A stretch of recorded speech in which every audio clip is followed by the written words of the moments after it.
요즘에 뉴스마다 이슈가 되는 게 있는데, 이겁니다. 조실가 아세요? 돈 참 많은 사람들인데 왜 이렇게 됐는지 모르겠어요. 조현민 물컵 던졌다 진술 확보 고 피의자 조사. 네. 물컵도 던지고, 그냥 뭐 이런 건 보통이더라고요. 이 음성을 들어보니까. 그런데 그 갑질, 분노 조절 장애, 오너 일가에 관심이 쏠리고 있습니다. 지금 여러 가지 이야기들 오너 일가에서 지금 터져나오고 있어서 오히려 비난 여론이 커지고 있는데요. 얼마 전에 대한항공에서 17년간, 무려 17년간이나 일했던 현직 기장이 언론과 인터뷰를 했었죠. 직원들 사이에서 오너 일가에 대한 평이 나오는 이야기들이었는데 그 이야기를 먼저 직접 들어보시고 이야기를 이어가겠습니다. 회장 사모님이 제공받은 음식이 너무 싱겁다든지 자기가 원했던 만큼 좀 충분히 따뜻하지 않아가지고 화를 내고 집어 던졌다는 얘기도 들었었고 헛동치고 욕설하고 심지어는 이제 끝나고 나서 징계까지 받게 하는 봉건 시대 왕이 하인한테 대하는 그런 느낌을 받는 거죠. 특히 이제 밑으로 내려갈수록 아직 자식들은 아직 어린데 부모님보다 더 심하게 이제 직원들을 대한다는 느낌을 갖죠. 그 중에 조현아 부사장이 제일 심하다고 알고 있죠. 자, 저게 바로 17년간 대한항공에서 일한 사람의 증언이고 회장의 사모님도 그렇고 자녀들까지 그렇다. 바로 이런 증언인데 네. 일종의 가족력이다 이런 설명인 것 같아요. 한 방송에 조현민 전무가 출연했을 때 그 방송에는 이런 얘기를 했습니다. 조양호 회장의 키가 180이고요. 예. 그리고 183이고요. 그리고 조양호 회장의 부인이 168cm입니다. 상당히 키가 크죠. 예. 부부가. 그리고 자녀들이죠. 조현아 부회장, 전 부회장의 키가 무려 부사장. 180. 예. 네, 부사장. 예. 부사장이 무려 키가 180. 그리고 조현민, 여동생이죠. 키가 175입니다. 그러면서 그 방송사에서는 이렇게 얘기합니다. 우월한 DNA다. 우월한 예. 유전자를 받았다. 이렇게 얘기를 하는데요. 그 유전자가 얼마나 강했으면 그게 이렇게 가족력으로까지 얘기가 나왔는지 예. 김중권 씨가 트위터에 이런 글을 올렸습니다. 저렇게 분노 장애 조절을 하지 못하는 것, 저게 온 가족들의 가족력이 아니냐, 이런 의견을 제시하는 트위터에 글을 올리면서 지금 좀 화제가 되고 있었는데요. 네. 왜 가족이 이렇게 돼버렸죠? 돈 많잖아요. 우리나라에서 대한항공 하면 모르는 사람 없잖아요. 근데 왜 이렇게 저렇게 망가지죠? 성질 못 참아서. 이거 아니에요, 결국? 대접을 받고 그들은 훌륭하게 다른 사람들에게도 많은 덕을 베풀 수 있는 그런 위치에 있는 사람이 저렇게 한순간에 무너져요. 그래서 어쩌면 대한항공이 다른 사주에게 넘어갈 수도 있지 않겠는가. 지금 계속 집요하게 물고 늘어지더라고요, 경찰이. 그래서 밀수 이런 거. 밀수는 잡아가잖아요. 그럼 돈 많아도 감옥 생활을 해야죠. 그럼 어떻게 되겠는가. 그런데 성경의 인물 중에 그런 사람이 한 사람이 있어요. 분노 조절 장애. 어떻게 한번 설명을 들어봅시다.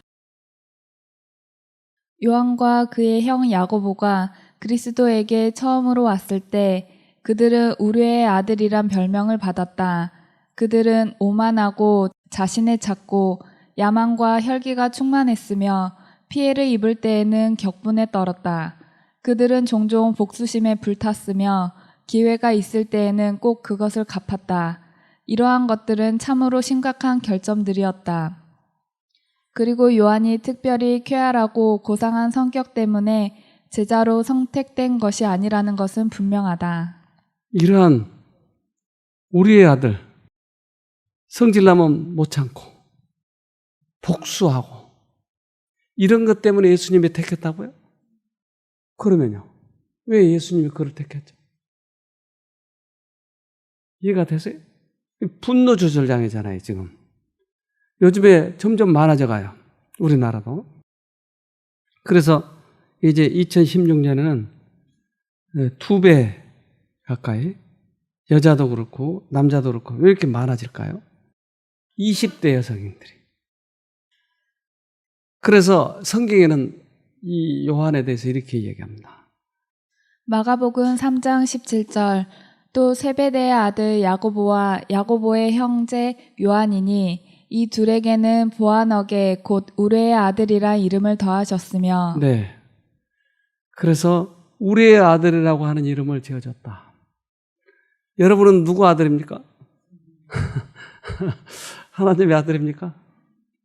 그런데 비록 내가 우리의 아들이라도 예수님의 제자가 됐다고 하는 거예요. 그럼 예수님은 뭘 보았을까? 그렇잖아요. 우리들에게도 단점이 있는데 요한이 아주 심각한 이 단점, 이것을 심각한 이 단점이 있는 이 사람을 예수님이 택한 이유는 뭘까? 그래서 저도 성질이 좀 안 좋은 것들이 몇 가지가 있는데 몇 가지가 되겠어요? 많겠지.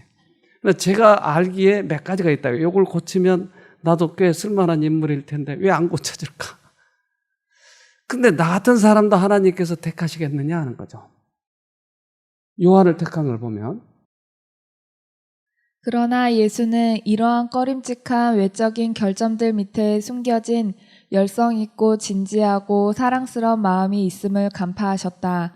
으뜸가는 교사이신 주께서는 처음에는 어딘가 우둔해 보이는 생도에게 활동적인 사도의 모습을 내다보셨고 요한은 멍에를 스스로 지고 그를 따랐다. 그 결과로 그의 전 생애와 성품은 변화되었다. 그러니까 다른 면이 있었네요. 보니까. 그러니까 우리들에게도 단점이 있지만 또한 개발하면 우리는 훌륭한 예수님의 제자가 될 수 있는 그러한 면도 있다고 하는 것이에요. 그래서 옛날에는 이 우리들의 머리를 검사할 때 IQ 검사를 했어요. 근데 요즘에는 다중지능 검사를 해요. 그러니까 다중지능 검사가 9가지가 있는데 이 9가지 재능 중에서 특별히 뾰족하게 튀어나온 그런 재능이 있는 것이 있어요. 그러면 그러한 재능을 잘 그리스도 안에서 개발시켜서 다른 부분들을 끌고 가면 우리들 원만한 그런 성품이 되고 원만한 재능이 모두 다 갖춰진다고 하는 것이에요. 그렇기 때문에 우리들의 단점에 초점을 맞추시지 말고 요한처럼 또 한 부분이 개발이 되면 우리도 얼마나 멋지게 살아갈 수 있을지 몰라요. 여러분도 단점 있나요? 2개? 많군요. 아유, 가망이 있을지 모르겠네. 그런데 이 요한이 이제 예수님을 따라다니면서 그가 극적으로 이렇게 표현된 부분이 있는데 예수님이 복음을 전하니까 사람들이 거절을 해요. 거절하니까 요한이 예수님에게 이렇게 얘기해요. 누가복음 9장 54절에서 56절 이것을 보고 예수님의 제자인 야고보와 요한이 말했습니다. 불이 하늘에서 내려와 이 사람들을 모두 태워버리라고 하면 어떻겠습니까? 그러나 예수님께서 그들을 꾸짖으셨습니다. 그리고 다른 마을로 가셨습니다. 복음 안 받아들인다고 저놈들 태워버릴까요?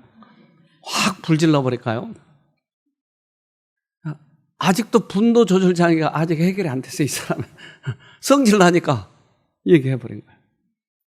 그러니까 이 사람이 어떻게 그렇게 달라졌는가? 우리 뇌에는 미러 뉴런이라고 하는 게 있다고 그랬죠. 그러니까 미러 뉴런은 아빠가 하는 대로 애들이 따라서 하는 거예요. 원숭이를 가지고 실험해 봤더니 원숭이도 이렇게 하는 거예요. 그래서 우리 뇌 속에는 과연 어떤 것이 들어있는지 이걸 이제 그 영상으로 파악해냈습니다. 시각은 오감 중에서 가장 늦게 발달하는 감각입니다. 생후 3개월이 지나야 겨우 색을 볼 수 있고 초점을 맞추려면 6개월이 될 때까지 기다려야 합니다. 그동안 가장 잘 볼 수 있는 건 엄마의 얼굴입니다. 아기는 그 어떤 무늬나 색깔보다 사람의 얼굴을 좋아합니다. 따라했어, 엄마 따라했어. 엄마가 혀를 내밀면 아기는 금방 엄마의 표정을 따라합니다. 따라했어, 엄마 따라했어. 겨우 30cm 앞만 볼 수 있는 신생아도 엄마의 표정을 따라합니다.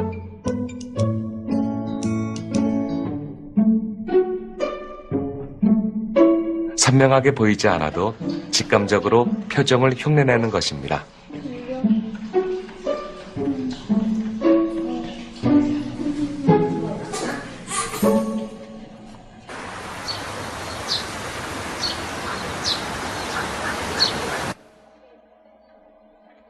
상대방의 표정을 따라하는 건 자신도 모르는 사이에 벌어지는 무의식적인 반응입니다.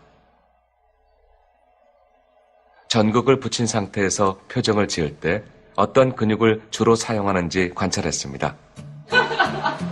광대뼈 주변 근육은 웃을 때, 눈썹 근육은 찡그릴 때 움직입니다. 다른 사람의 표정을 볼 때도 자신도 모르게 똑같은 근육을 움직입니다. 웃는 표정에서는 광대뼈 주변이, 화를 내거나 찡그린 표정에서는 눈썹이 순간적으로 반응합니다. 표정을 본 시간은 겨우 0.03초. 무엇을 봤는지 알 수 없는 찰나임에도 상대방의 표정을 따라하고 있는 것입니다. 표정을 그대로 따라한다는 것은 단지 표정만 따라하는 것이 아니라 그 감정도 같이 느끼는 것이 되는 것이죠. 그래서 그러한 자동화된 과정을 통해서 우리 인간은 남의 감정을 공감하도록 프로그램되어 있다고 생각합니다. 우리가 공감하려고 하는 것이 누가 시켜고 어떤 의도에 따라 하는 것이 아니라 우리 몸속에 다른 사람의 내면 세계, 다른 사람의 표정에 대해서 자동적으로 따라하고 공감하여라라는 어떤 프로그램되어 있는 시스템이 우리 인간이다라는 걸 보여준다고 생각을 합니다. 자, 우리에게 중요한 것을 시사하는데 우리들이 표정만 따라서 하는 게 아니고 감정도 따라서 하네요. 분노 조절 장애 이 조씨 일가가 어떻게 하면 그 감정이 바꿔질까요?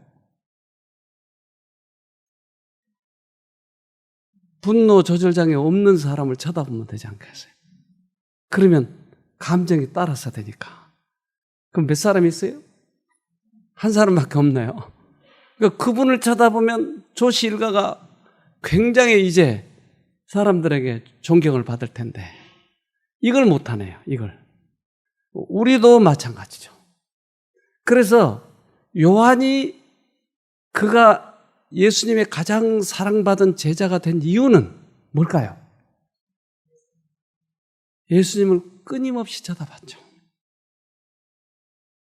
거룩하신 자 그리스도의 품성이 그에게 나타났을 때 그는 자신의 부족함을 깨닫고 겸손하여졌다.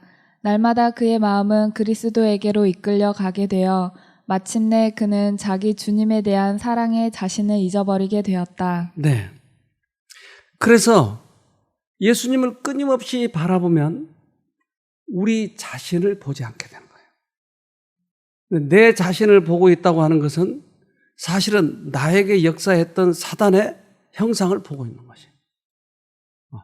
분노, 시기심, 질투, 이것은 지금 내가 놓치고 있었다는 얘기예요. 그래서 요한은 끊임없이 그 예수님의 생애를 본 것이에요. 예수님이 과연 어떻게 생애하셨나?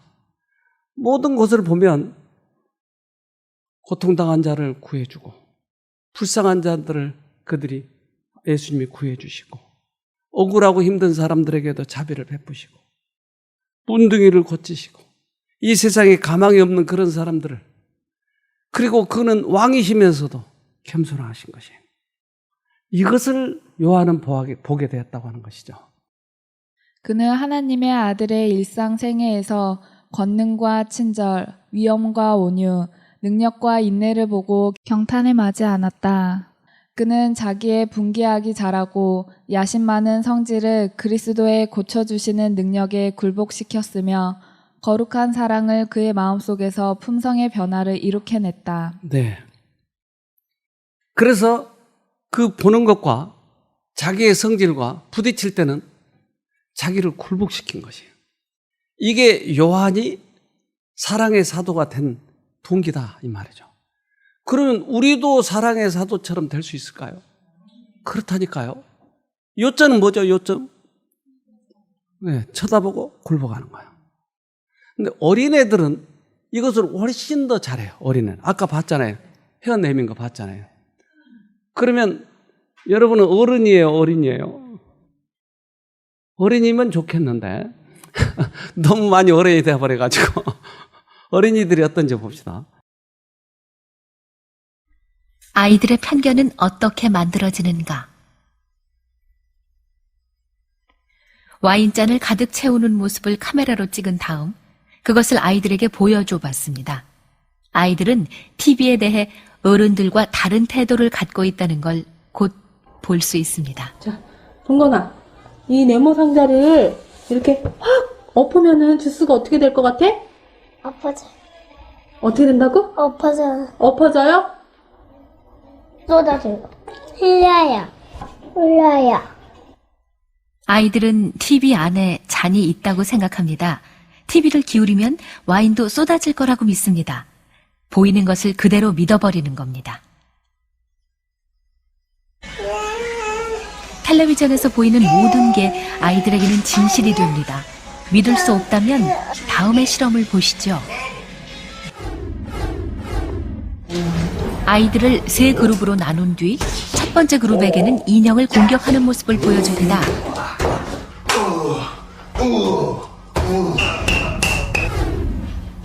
두 번째 그룹에게는 인형을 사랑하고 보살피는 온화한 모습을 보여줍니다.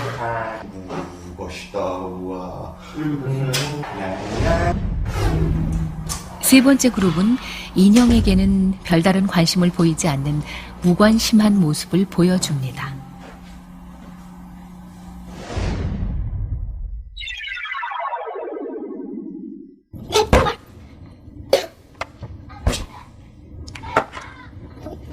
잠시 후 첫 번째 공격 모델을 본 아이들을 똑같은 방에 들여놓자 아이들은 들어오자마자 아까 본 그대로의 모습을 모방합니다. 거기랑 똑같다.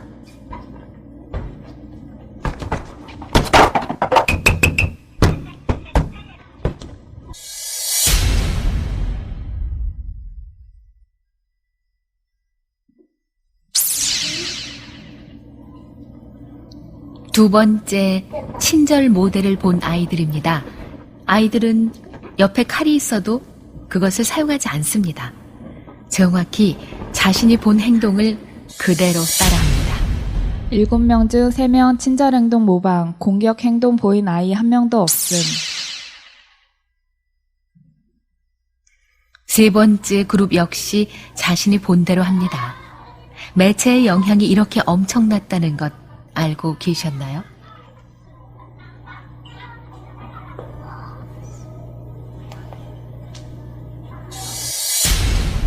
여섯 명 모두 무관심 행동 모방, 공격 행동 보인 아이 1명도 없음.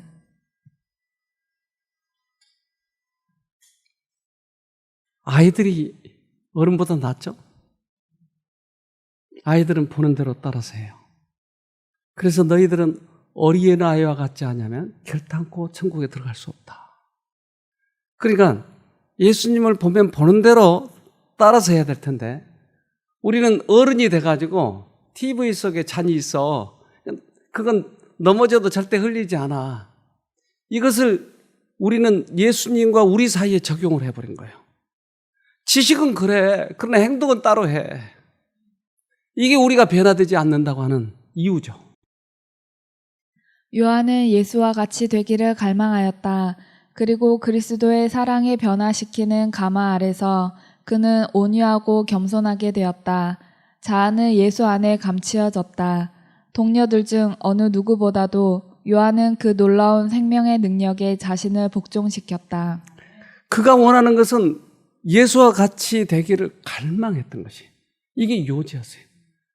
예수를 쳐다보고 예수와 같이 되기를 원하니까 자기 성질과 예수의 성질이 대두되면 굴복시켜버린 거예요. 그러니까 너무나 이 사회가 그러한 이 예수님을 닮고자 하는 사람들이 없고 다른 악이 팽배하기 때문에 예수는 예수대로 믿고 자기 행동은 자기 행동대로 하는 것이 팽배해 있어요, 지금. 그러니까 나도 그렇게 돼버린 거예요. 나도 칼로 찌르고 아까 그 인형을 그렇게 하더라 이 말이에요.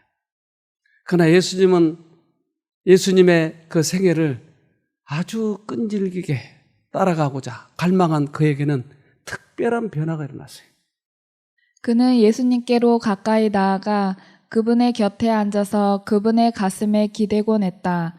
마치 꽃이 태양과 이슬을 받듯이 그는 하늘로부터 오는 빛과 생명을 받아 마셨다.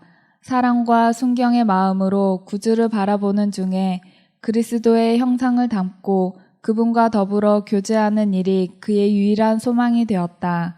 마침내 그의 품성에는 그의 주가 되신 그리스도의 품성이 반영되었다. 네. 그래서 꽃이 계속 태양을 바라보듯이 그렇게 바라보니까 요한이 변해가기 시작하더라. 그렇다면 우리는 어떻게 해야 되는가? 우리도 똑같잖아요. 우리도 변화되는 것은 똑같아요. 그래서 다른 사람을 보지 말고 예수님을 보자고 하는 것이. 특별히 쉼터 기간 동안에는 치료자이신 예수를 계속 바라봐야 내가 치료가 될 텐데 우리는 주위 사람들과 너무나 이러한 공유가 많아져요. 그러니까 주위 사람을 닮아버린 것이에요. 주위 사람들하고 친하게 행복하게 지내는 건 좋지만 우리들의 요점은 결국 예수를 쳐다보는 거예요. 그러니까 서로 친해더라도 예수를 서로 보여주도록 해야 돼요. 예수님의 말, 예수님께서 어떻게 하셨는지 그렇게 해야 되는데 우리는 세상 일에 너무나 쉽게 젖어들어 버려요. 그래서 이런 부분들에서 이 얘기한 것은 우리가 놓칠까 봐. 우리 영상 또 하나 봅시다. 그러나 그 뇌를 만드는 건 다시 감각이다.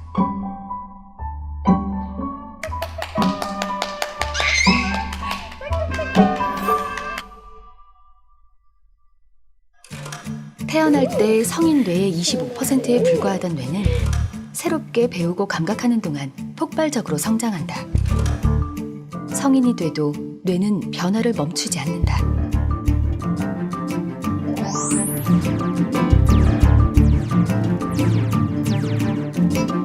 감각하는 환경에 따라 점점 변하는 뇌. 이를 뇌가소성이라고 한다.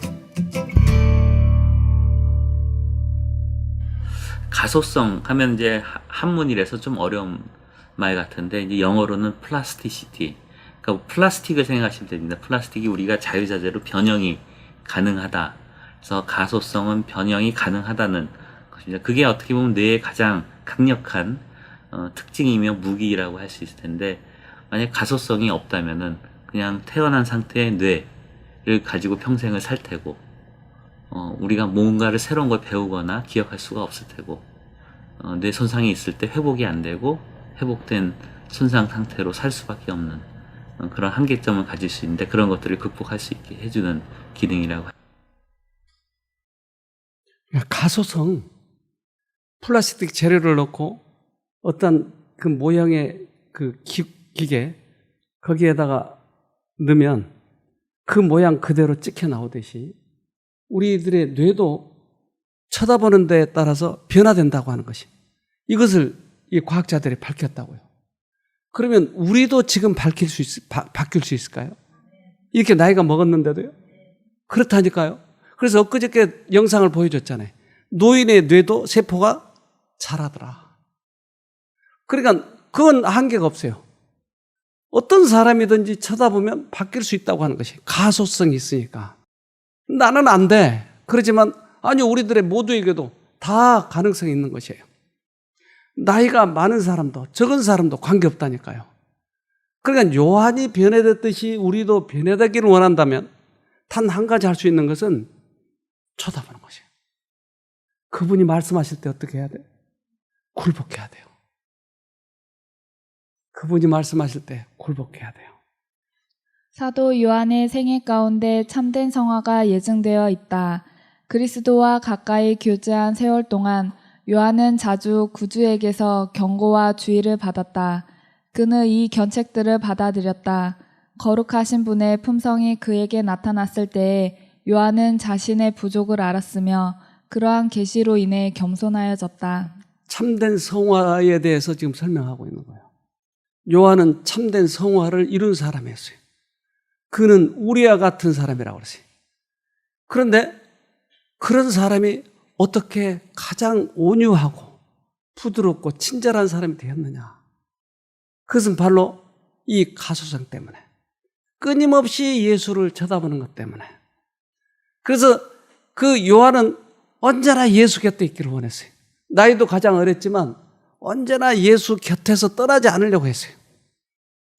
구주께서는 그들을 다 사랑하셨으나 요한이 가장 잘 받아들이는 정신을 소유하고 있었다.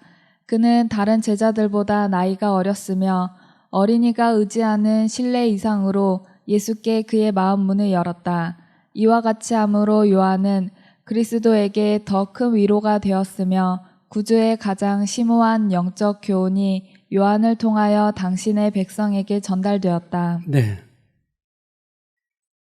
요한이 특별히 예수님의 그 사랑하는 제자가 된 이유는 뭐였죠? 그는 가장 잘 받아들였고 어린아이가 의지하는 것처럼 신뢰했어요.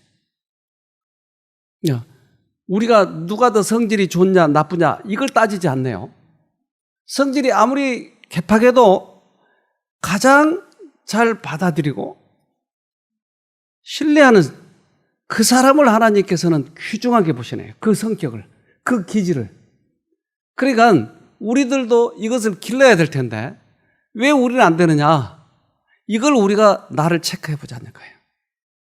결국은 분노 조절 장애. 다른 어떤 환경을 보면 그냥 즉각 반발을 해버리고 거기에 우리들의 성질을, 옛날 성질을 드러내버린 거지.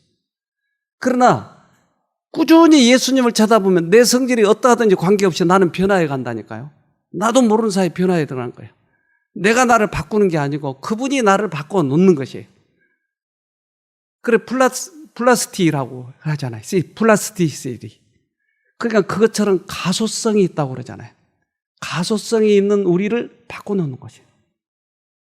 우리는 예수를 보면 혓바닥에 나오는 거예요. 엄마를 보면 그 눈이 보일 듯 말 듯한 그 아이가 혀를 내밀지 않아요.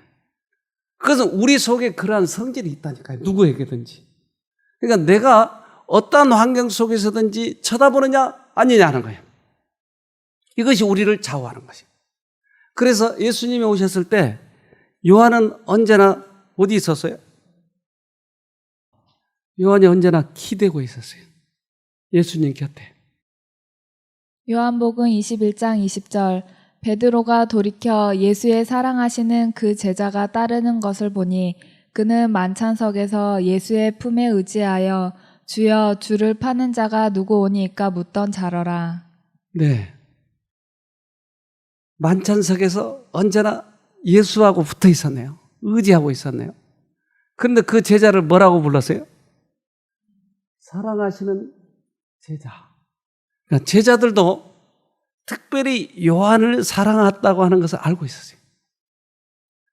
그러니까 예수님은 특별히 그에게 더 애정을 가진 이유는 그가 즐겨 따르고 언제나 말을 하면 그가 순종하고 그래서 앞으로 예수님을 가장 닮은 사람으로서 많은 사람들에게 귀감을 보여줄 그러한 사람이기에 특별히 예수님은 그에게 더 이 자기의 사랑을 많이 보여주셨던 것이죠. 여러분은 어떤 제자가 되고 싶으세요? 그래요? 말썽 많은 제자 아니고 떫은 제자 아니고 그 사랑하는 제자, 우리를 그렇게 불러주면 얼마나 감사할까요? 우리가 어떤 일을 잘 처리하고 또 때때로 우리가 출세하기도 하고 하나님의 선교 사업을 많이 하기도 하고 할 수 있어요. 능력이 있으니까. 그러나 그 이면에 가장 중요한 것은 예수님의 사랑을 배우는 것이에요. 그 사랑이 전달되어야 돼요. 다른 사람에게. 요한에게 바로 이것이 전수되었던 것이에요. 그래서 사단은 우리들에게 예수님의 사업을 하도록 해요. 선교사도 대단한 일도 해요. 그러나 그 속에 없는 것이 있어요. 사랑이 없는 것이에요. 이건 헛거예요. 요한일서 4장 7, 8절 사랑은 하나님께로부터 옵니다. 사랑하는 친구들이여 우리는 서로 사랑해야 합니다. 왜냐하면 사랑은 하나님께로부터 오기 때문입니다. 사랑하는 사람은 하나님의 자녀가 된 것이며 또한 하나님을 안다고 할 수 있습니다. 하나님은 사랑이시기에 사랑할 줄 모르는 사람은 하나님을 알지 못하는 자입니다. 네. 진정한 사랑은 하나님으로부터 온대요. 그러니까 우리에게는 사랑이 없다는 거예요. 그러면 우리는 어떻게 하면 우리 안에 사랑을 소유할 수 있을까요? 하나님을 쳐다보는 수밖에 없어요. 그래서 이 가운데 사랑이 있다고 하는 것은 하나님이 계시다고 하는 증거예요. 근데 아무리 우리가 입으로는 공언해도 이 안에 사랑이 없으면 그것은 거짓이에요. 근데 그 사랑은 세상의 정과 달라요. 세상의 애정과 다르다고요. 그것은 하나님의 사랑인데 하나님의 사랑은 넓고 크고 깊어요. 그렇기 때문에 이 사랑을 배워야 돼요. 이걸 배우지 않으면 우리는 아무 데서도 가져올 수 없어요. 이 사랑은. 인간적인 본능의 사랑은 누구에게나 있어요. 그러나 하나님의 사랑은 더 폭이 넓다니까요. 그래서 예수님이 돌아가실 때, 십자가에 돌아가실 때 그 어머니를 맡길 때 누구한테 맡겼어요? 요한에게 맡겼어요. 요한복음 19장 26, 27절 예수께서 그 모친과 사랑하시는 제자가 곁에 섰는 것을 보시고 그 모친께 말씀하시되 여자여 보소서 아들이니이다 하시고 또 그 제자에게 이르시되 보라 내 어머니라 하신대 그때부터 그 제자가 자기 집에 모시니라. 그래서 예수님은 사랑의 근원이신 그분이 어머니를 얼마나 사랑하셨는지 몰라요. 근데 그 어머니를 누구에게인가 맡기고 싶은데 자기 같은 사랑을 가진 사람이 요한이었더라. 그 요한에게 맡기는 것이에요. 여러분이 옆에 있었으면 여러분한테 맡겼을까요? 넌 안 돼. 넌 두들겨 팰 거야. 엄마가 돈 없으면 너 쫓아낼 거야. 요즘에도 그러잖아요. 필리핀에 여행 갑시다. 부모님. 그래 가자. 필리핀에 갔어요. 그래서 놔두고 와버려요. 그리고 재산을 자기가 다 쓰는 거예요. 필리핀 경찰이 왜 한국으로 돌아가지 않고 얘기했어요. 난 돌아갈 수가 없어요. 어떻게 가야 될지도 모르고. 아들 이름이 누구요? 그래서 밝혀진 거예요. 그러니까 아들에게 돈만 물려주려고 하면 결국 되돌려 받는 것은 버림을 당하는 것이에요. 머리가 좋은 자식일수록 사랑이 없는 머리가 좋은 자식은 굉장히 위험해요, 여러분. 하나님의 사랑을 배우지 않고 많이 배운 자식은 더 위험해요. 왜요? 많이 배웠기 때문에 머리를 쓸 줄 알아요. 어떻게 부모를 버리고 돈은 챙길 것인가 이걸 잘 안다니까요. 그러니 아이들만 잘 교육시킨다고 해서 공부만 많이 시켜놓으면 결국 그렇게 당하는 거예요. 그러나 공부는 좀 못해도 아이들에게 따뜻한 사랑이 만약에 전수됐다면 그 아이는 끝까지 어머니를 붙들어주고 하늘에 같이 가는 그러한 아름다운 가정이 될 것이에요. 이게 왜 안 되는가? 우리들의 사상이 자꾸 출세, 세상적인 것 이런 것에만 두니까 그래요. 우리는 하나님을 만나야 되지 않겠어요? 예수님이 언제 오시죠? 몰라요. 그거 좀 아시지? 그런데 언제 오시나 관계없이 우리는 예수님을 맞이할 수 있을까요? 그렇다니까요. 그런데 그 하늘나라의 속성을 알면 우리는 그것과 관계없이 하늘에 대해서는 소망을 가질 수 있다고 하는 것이에요. 그런데 하늘은 어떻게 들어가냐면 하나님의 나라에서는 지위가 정시를 통하여 획득되지 않는다. 이것은 얻는 것도 아니요 독단적인 증여를 통하여 받는 것도 아니다. 이것은 품성의 결과이다. 면류관과 보좌는 달성한 상태의 증거, 즉 우리 주 예수 그리스도의 은혜를 통한 자아 정복의 증거이다. 네. 하늘나라 들어가는 것은 예수님의 품성과 내 품성이 비교됐을 때 나는 조건 없이 굴복한 거예요. 결국은 예수님을 얼마만큼 닮았느냐에 따라서 들어가고 못 들어가는 것을 결정한다고 하는 것이었어요.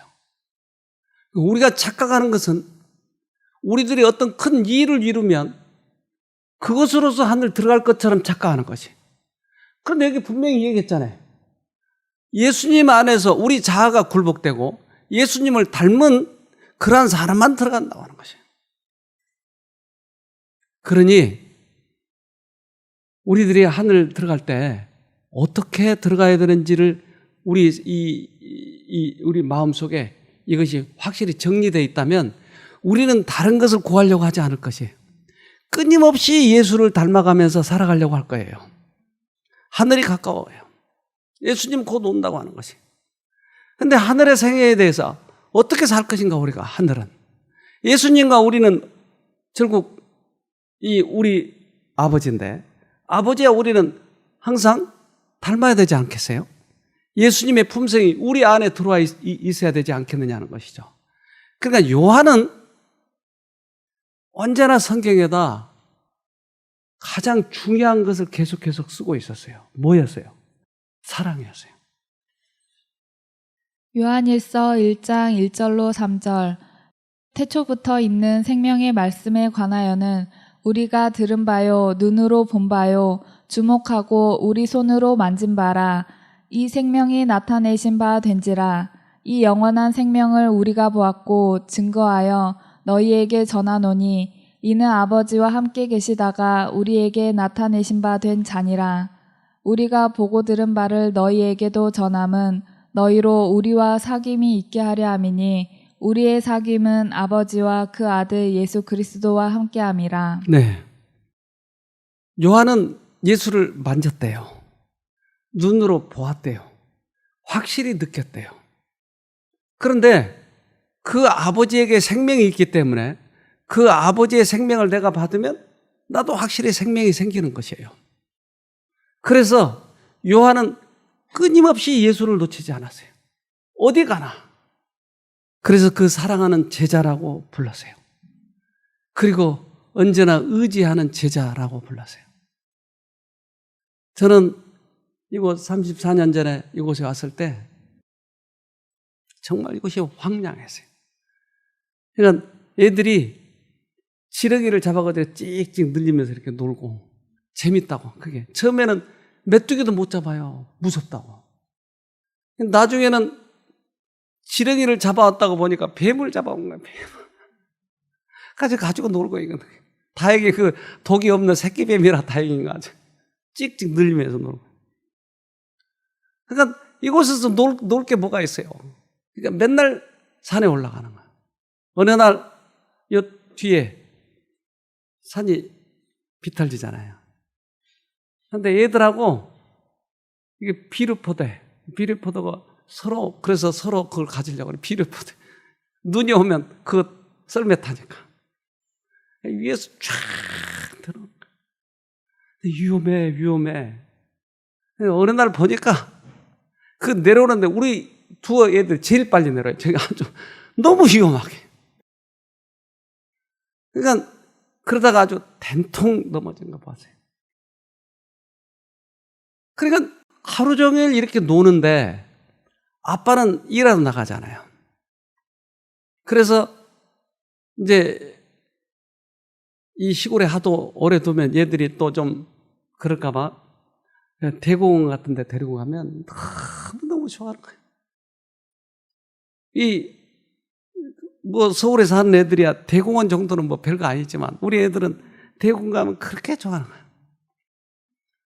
그러니까 하루 종일 우리 애들이 기다리는 것은 아빠예요. 아빠가 오면은 대부분 문제들이 해결되니까. 그래서 아빠가 오기를 저렇게 기다리고 있는 거예요.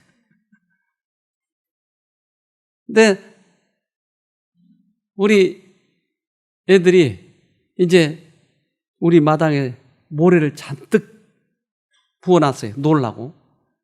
근데 이 모래를 가지고 이 동네 애들이 모두 다 가지고 놀아요. 그러니까 마당이 엉망진창이죠. 근데 아빠가 돌아오면 우리 애들은 아빠 차 소리만 들어도 알아요. 개들이 주인 차 소리만 들어도 알듯이 아빠 차 소리만 들어도 알아요. 아빠 온다. 그리고 차에 막 쫓아오는 거예요. 근데 동네 애들은 다 도망가는 거예요. 야, 얘 아빠 온대. 우리 혼날 줄 몰라. 왜? 모래를 너무 많이 헤쳐놨기 때문에. 근데 우리 애들은 모래가 헤쳐졌거나 말거나 얼굴에 묻었거나 말거나 무조건 아빠를 쫓아오는 거예요. 왜요? 우리 아빠니까. 나를 낳으신 아빠니까. 아무리 죄를 저질러도 우리 아빠는 내 아빠니까. 나를 가장 닮은 그 아빠니까. 우리 주님이 오실 때, 우리를 찾을 때 누굴 찾겠어요? 하나님을 가장 닮은 그 아들을 찾지 않겠어요? 요한일서 4장 17절 이로써 사랑이 우리에게 온전히 이룬 것은 우리로 심판날에 담대함을 가지게 하려 함이니 주의 어떠하심과 같이 우리도 세상에서 그러하니라. 우리 안에 사랑이 온전히 이룬 것은 예수님을 가장 닮아버린 이유는 예수님이 오실 때, 심판하실 때 우리가 하늘 들어가기 위해서. 그래서 그 하늘을 가장 기다리고 있는 사람은 예수님과 같아진다 이 말이에요. 그의 어떠하신 같이 우리도 세상에서 그러하니라. 심판날에 담대할 사람은 누구죠? 예수님을 닮아야 할 사람. 우리 아빠니까. 그래서 우리는 예수님을 만나야 할 필요가 있어요. 예수님을 닮아야 할 필요가 있어요. 왜? 우리는 하늘에 가야 되니까. 우리 애들이 막 뛰어올 때 아빠는 어떤 기분인지 아세요? 하루 종일 피곤한 게 다 풀려버려요. 우리 하나님, 우리가 재림 때 기다리고 있으면, 예수와 똑같은 모습으로 기다리고 있으면 예수님의 피곤이 다 풀려버릴 거예요. 내 자식, 내 아들. 우리 거기서 같이 자식끼리 만납시다. 우리. 네, 기도합시다. 하늘에 계신 아버지, 어떻게 예수님을 만났고 어떻게 구원을 이루었는지를 우리의 선배의 경험을 통해서 가르쳐 주셔서 감사합니다. 지금도 우리들은 연습할 수 있는 기회가 있습니다. 예수님을 닮아갈 수 있는 충분한 시간이 있습니다. 그러기에 주님을 쳐다보려고 합니다. 주님이 말씀하시면 굴복하려고 합니다. 그래서 주의 어떠하심과 같이 우리도 이 세상에서 그렇게 살 수 있도록 도와주시옵소서. 비록 우리가 투병 생활 때문에 이곳에 왔지만 가장 중요한 하늘에 들어가는 그러한 기가 막힌 그러한 기회를 충분히 살려서 주님의 나라가 갈 수 있는 우리 모두가 되도록 도와주시옵소서. 예수님 이름으로 기도합니다. 아멘.